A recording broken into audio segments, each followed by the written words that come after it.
Much teaching about anxiety today comes from a therapeutic lens where people hope to help others overcome their anxious lives through these kind of therapeutic practices. Unfortunately, this doesn't seem to be working. In fact, I'm willing to bet that if you clicked on this video, you're still looking for answers out of the literally thousands, maybe even hundreds of thousands of videos out there that are trying to teach you how to overcome your anxiety. I'm going to show you one biblical truth today that will start to shift your perspective, change how you think about God, and help you break your anxiety. All that coming up next.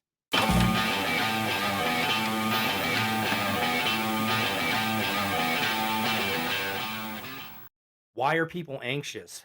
That's a great question. We don't really know why, except we know that it's a common problem. As someone who has been within the church for many years, I've worked in the church, I've been a pastor. I see people in the church who are anxious. I see people who are outside of the church anxious. What's going on? And it's not like the church has offered this silver bullet solution as to how to overcome this. And I think that's probably because they are just trying to copy techniques from the secular world and trying to do things that lead people deeper into themselves rather to the feet of God. Now, most of the time, people seem to be anxious because they cannot deal with the overwhelming pressures of contemporary life.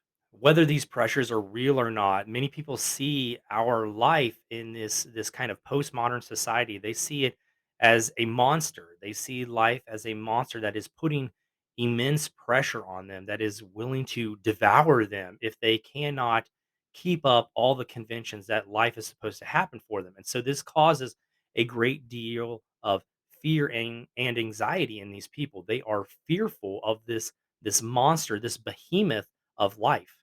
Now, at the root of all anxiety is fear, and it's fear of this cultural or societal monster I'm trying to paint a picture of for you. It's fear of these overwhelming burdens that we place on people that they just do not think they overcome.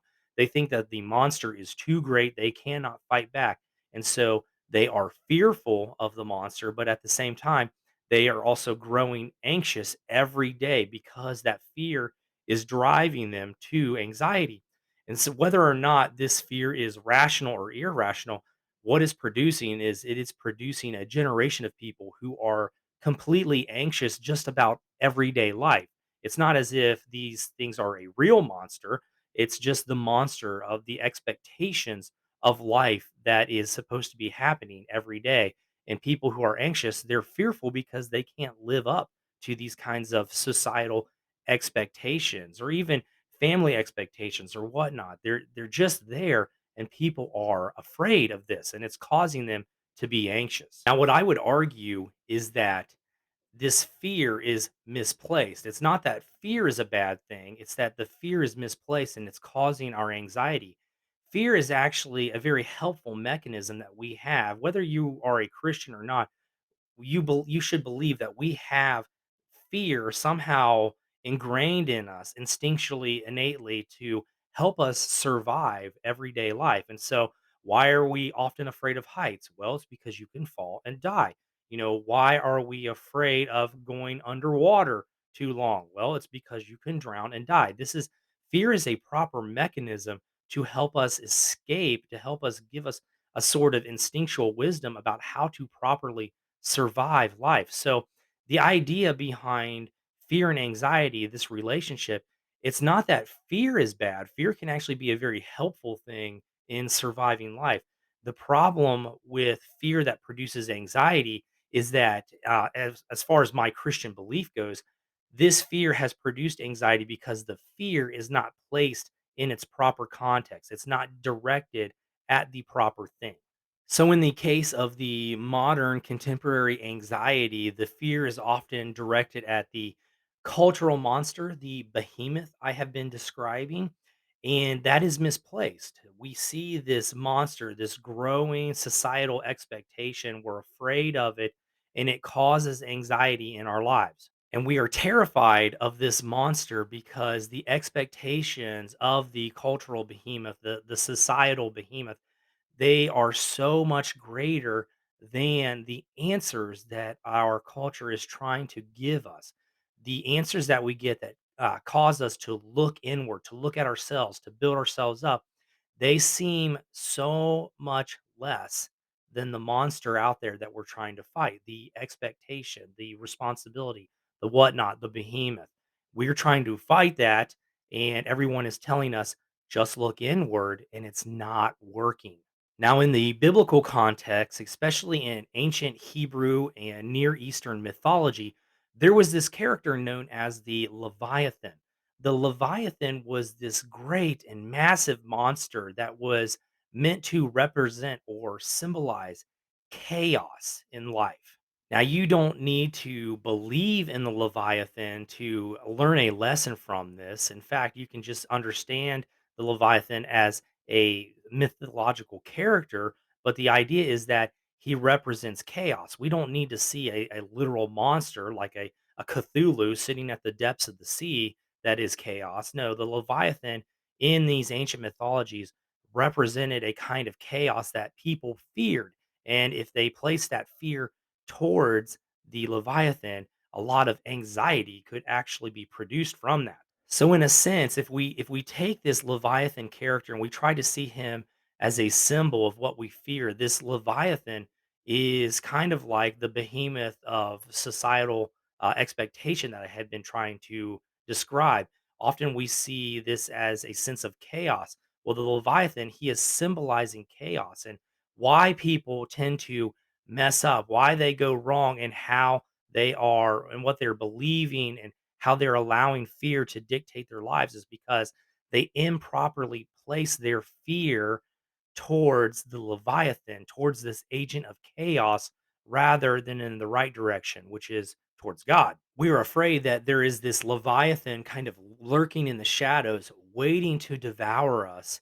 And we're always feeling anxious because we're always placing our fear in this kind of chaotic monster that we think it's our job to overcome when in biblical terms it's really not our job to overcome this monster. This Leviathan or this behemoth, this monster of societal expectation, it comes from our unreserved autonomy as individuals, where we are constantly trying to place ourselves in the place of God. We're trying to ascend into heaven through our own individualism. And then we see the chaos of such a monster, whether you want to see that as literal or as a symbol. We know that the chaos of expectation is out there, and we know that we are actually not good enough to overcome it. And so it creates in us a great deal of fear and anxiety. An example of this is seen in our culture's use of pornography while we're all kind of starved for, pure sexual intimacy. See, at the heart of it, I believe that a lot of us, what we really want is we really want, pure sexual intimacy that is meant for love and to build one another up. And yet, so many of us, we turn to pornography and try to get that. We believe that the image of that thing is going to give us really what we want. And this kind of has some biblical symbolism with it as well, because what is one of the great commandments that we see? God says, "Don't make an image of Himself." You don't want the image to replace the real thing. And oftentimes with pornography, what we are trying to do is we are trying to take images to replace the real thing. We can't get the real thing, so it causes us to create this monster of expectation. And when we have this monster of expectation, both for men and women, men have certain expectations of how they ought to perform within sexual intimacy. And then we also have expectations of what women ought to do. And this monster becomes this behemoth, this literal leviathan of expectation that crushes us under its weight because we have misplaced that idea of sexual intimacy into something else that was never meant to really cure our desire for that. And people are rightly terrified because the monster that we have now created, the agent of chaos, was never something that the individual was meant to overcome on his own. How many people do you know that struggle with addiction and chaos in life? They cannot overcome it on their own. That's a simple answer. And we see that time and time again. This Leviathan, this thing that we fear that drives our anxiety, It is not something that we can easily overcome, if at all. If we can overcome it on our own at all. It's not something that we can do on our own by ourselves. Now, the answer from scripture, the answer from the Bible about the Leviathan, the agent of chaos, is that God is greater than Leviathan. God is greater than the agent of chaos that we have somehow created, and now that we fear because we cannot live to the behemoth expectations, the cultural expectations that are put in front of us. Ourselves are not good enough to overcome the Leviathan, yet God is. The most extensive kind of description that we have of the Leviathan in scripture comes from Job 41. And if you haven't read that, you really should. The story of Job is a beautiful story of how we deal with the problem of evil as Christians. But in Job 41, this character of the Leviathan is introduced. God kind of describes for Job both the terrible nature and just how monstrous and chaotic this Leviathan is. And God asks Job, "Are you able to overcome the Leviathan on your own?" Now, the implied answer that God is looking for from Job, yet Job remains silent because that's what God wanted him to do. The implied answer is that no, Job cannot overcome this Leviathan, this agent of chaos on his own. The implied answer is that someone is going to have to overcome this monster for him. This is obviously part of the central message of the gospel within Christianity as well. You see, the gospel teaches humans, as individuals, we are faced with these terrible monsters called sin and death. We may not perceive all that's entailed in the chaos that are within them, but we are ultimately faced with these monsters of sin and death, and we are going to need someone to destroy them, someone to overcome them for us. And that is why the incarnation, the idea of God becoming man, is so central to the Christian faith because Christianity literally teaches that God became man and he did what man, as an individual or even as a collective, what man could not do for himself. He could not defeat sin and death for himself. He could not defeat the Leviathan, these agents of chaos, for himself. Someone was going to have to do it for him. So, in like manner, God asked Job if Job is going to be the one who can overcome the Leviathan, the agent of chaos, the agent and weight of expectation that is placed on him that drives his fear and causes anxiety. God asked Job if Job can overcome this, and obviously Job is silent and he does not think he can. And that is because it is revealed to us that it is God who is the one who is more powerful than the agent of chaos. God is the one who is who is sovereign, who is in control of this agent of chaos, and he is the one who will deliver Job from this agent of chaos, this leviathan, this monster. Now, in Christian explanations about how to overcome anxiety, this is where people usually end what they're saying, but this isn't the end. This isn't where pastors or theologians should stop in their explanation of how to overcome our fear and anxiety. See, the problem is not that we just need to know that God is greater than the agent of chaos, the Leviathan, but we need to know what do we do now with the fear and anxiety that has been produced in us. Well, the answer is that we have to learn where to properly place our fear so that it does not and no longer produces anxiety,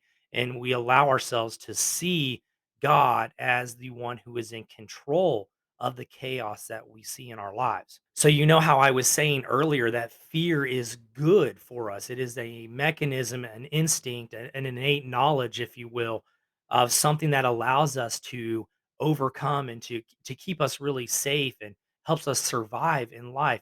We have to learn how to place that fear within its proper context. We have to learn to direct that fear towards God so that we understand he is greater than the agent of chaos in our life. Now, this is kind of strange for a lot of you. I'm sure you're wondering, well, how do we properly place our fear towards God? Should we even fear God? And the biblical answer is that actually, yes, we should have a measure of fear towards God. Now we have trouble understanding this type of fear because when we fear God, it's directed towards God, not so much in an anxious way, not that we are constantly in fear of him and we're fear that we're going to be swallowed up into the depths of hell if we make one wrong misstep. No, our fear is placed in God so that we understand reverence towards him. Proverbs 1:7 tells us that the fear of the Lord is the beginning of knowledge. And so what we see there is we see this idea that having a proper fear directed at God, not a fear that we're going to be swallowed up into the depths of hell if we make one little sin, having a fear of God that we know he is the one who controls the agent of chaos, having a proper fear directed towards him places us in our proper context so that we understand, oh, this is a merciful God. This is a gracious God who does not allow us to be swallowed up by chaos, but really keeps everything in control so that I can continue to live my life and not be just devoured by this monster of chaos. But I've been given a measure of grace so that I can begin to understand and I can begin to know God through that grace. Proverbs 9:10 says that the fear of the Lord is the beginning of wisdom. And wisdom here is really knowledge that equips us to live a good daily life, to live a life that is really worthy of admiration. So this fear that we see in the Proverbs, they're not a fear of just anxious living that we're going to be overcome by this angry and vengeful God at any moment.